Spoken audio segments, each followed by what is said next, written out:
High, কেমন আছো সবাই? আজ আমি অনেক দিন পর একটা মিনি ব্লগ নিয়ে তোমাদের সাথে চলে এসেছি।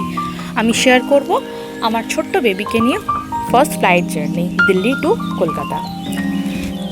যেহেতু আমি ছোট বেবিকে নিয়ে ক্যারি করছিলাম, তো লাগেজ সেরকম বেশি করিনি, যেটা থাকে মিনিমাম 15 কেজি, কিন্তু বাচ্চাদের তো লাগেজ অনেক থাকে, বুঝতেই পারছো। যদিও ইনফ্যান্টের একটা এক্সট্রা 7 কেজি লাগেজেস পাওয়া যায়, কিন্তু সেটা তো ওর ব্যাগে তো অনেক দুধের বোতল এই সমস্ত অনেক কিছু থাকে, আর সেজন্য প্যান্টসটা আমি ক্যারি করিনি, তো ল্যাব ব্যাগেই নিয়ে চলে এসেছিলাম। খুব একটা ঝামেলা অবশ্য করেনি, আমার কিছুটা সাপোর্ট করেছে।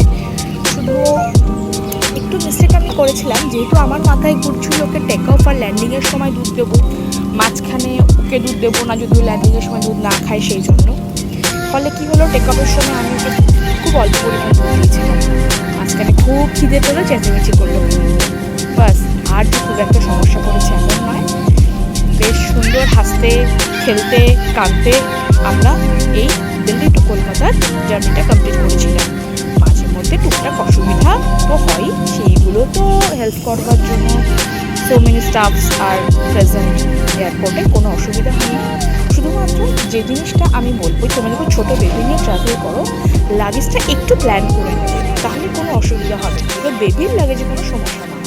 হ্যাঁ, দুধের বোতল, জল এইগুলোতে ক্যারিতে কোনো অসুবিধা হয় না ফ্লাইটে। Thank you, bye by.